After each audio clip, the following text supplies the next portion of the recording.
Nakahanda pa rin daw po ang pamilya Duterte, sabi po ni VP Sara Duterte, kaugnay ng muling pag-atake ng Quadcom sa pagpasok po ng 20th Congress. Kaya't sabi po ni VP Sara ay hindi raw po sila nasusupresa dahil sa may mga pahayag na sa pagpasok po ng 20th Congress ay magpapatuloy yung binuong Quadcom diyan po sa mababang kapulungan ng Kongreso. At ayon po kay VP Sara, ito po kasi ay layuning burahin ang mga Duterte sa larangan po ng politika dito po sa ating bansa. So sa ngayon ay dahil sa ito pong si Congressman Benny Abante ng Maynila ay muling nakabalik, bagamat siyempre may nakapending parehong kaso diyan po sa Korte Suprema kaugnay ng pagkakadiskwalipika sa kanyang nakatunggali na nanalo sa eleksyon, ito pong si Joey Uy. Pero abangan natin at kung may pagbabago na gagawin ng Korte Suprema. Pero sa ngayon, siya pong nakaupo bilang kongresista sa muling pagpasok ng 20th Congress. Sabi po ni VP Sara, talagang hindi na raw po sila nasusupresa sa mga ginagawang statement o pahayag ng mga kongresista na nagsusulong na ipagpapatuloy itong Quadcom na nag-iimbestiga sa mga Duterte. Pakinggan ho natin itong report. No surprise para kay VP Sara ang planong pagpapatuloy ng Quadcom investigation sa 20th Congress. Expected na raw niya ito bilang pag-atake sa kanyang pamilya at mga kaalyado. Narito ang agenda report ni John Manalo.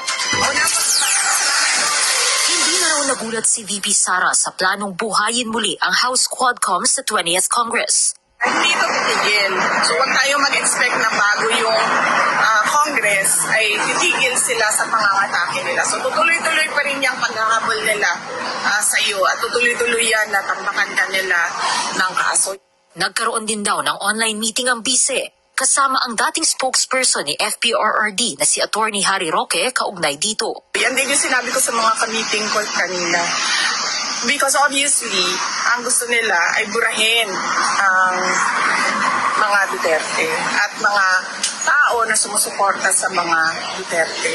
In fact, kahit nga private individuals, ngayon, hindi na immune dahil nakakatanggap na sila ng mga letters galing sa BIR o kung ano man yung pwedeng kahanapan ng pagkakamali sa kanila. Yun.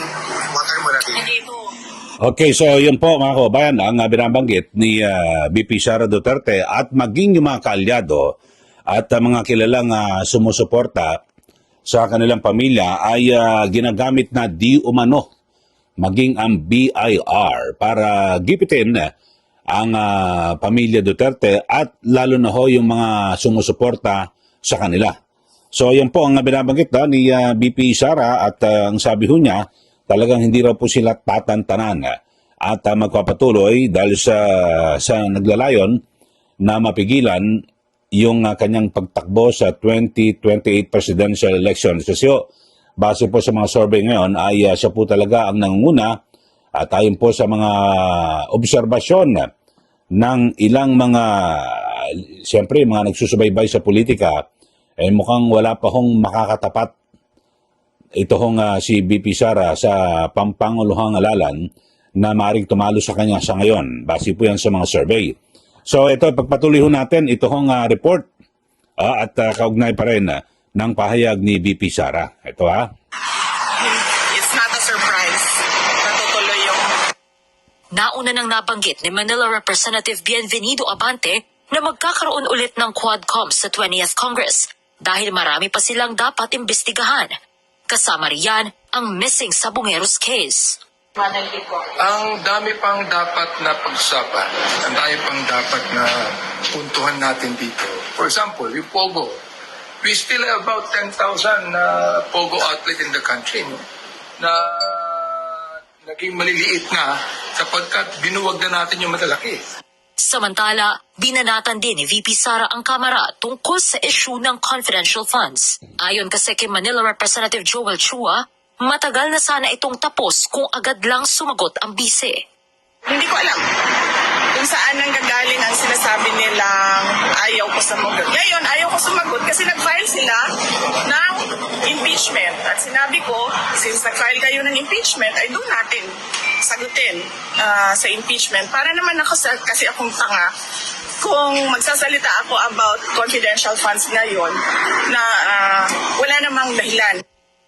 Kamakailan lang nang unang beses magsalita si VP Sara Okay, so yun po ang pahayag ni VP Sara Duterte. So sa ngayon, kasi ang binabanggit ito ng mababang kapulungan, sabi po ni Congresswoman Joel Chua na sana kung noon ay sumagot na raw po itong si VP Sara sa issue po ng confidential funds ay hindi na raw po umabot dito po sa impeachment. Yun na, pero sabi po ni VP Sara, hindi naman sila nagtanong nung nag-O2 siya, wala na ho nang tanong. So, yun ho. Pero, base po sa mga, marami pong observers ay kapag nalampasan daw po ni VP Sara Duterte, ito hong nakaumang na impeachment case laban po sa kanya, bagamat siyempre sa July 28, yung pagbubukas muli ng regular na sesyon ng 20th Congress at July 29, yan po yung matatalakay sa Senado. Abangan ho natin ang magiging resulta doon. Bagamat marami pong nagsasabi na sabi po ng lalo na ho yung mga anti-Duterte ay dapat na ituloy ng Senado yung paglilitis. Pero yung mga pro-Duterte naman, wala na ho Hindi na ho ito malilitis at kasi lalo't pa ngayon, nakapending na po ito sa Korte Suprema na kung saan talagang sila po ngayon ay humingi na po ng impormasyon, di po ba? So yun, abangan ho natin. Pero ngayon ay nakahanda na po ang pamilya Duterte dito po sa muling pag-atake ng Quadcom sa kanilang pamilya. So yun po, kasi di ba sa nakaraan ay kaliwat kanan yung ginawang investigasyon. At sabi po ni Congressman Benny Abante, bukod ho dyan ay ipagpapatuloy daw yung issue po sa mga pogo. Lakalot kasi patuloy pa raw may operasyon at maliliit na lang nasa 10,000 raw na pogo dito po sa ating bansa. At syempre maging sa Sabongero na yung sa mga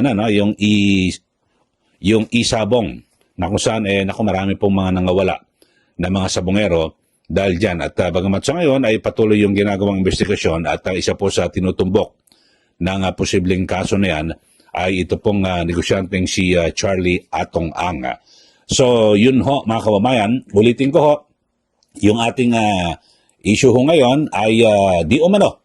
Sabi po ni VP Sara Duterte ay ginagamit na rin po ang BIR sa mga kaalyado nila, lalo na ho yung mga negosyante na sumusuporta sa kampo po ng mga Duterte.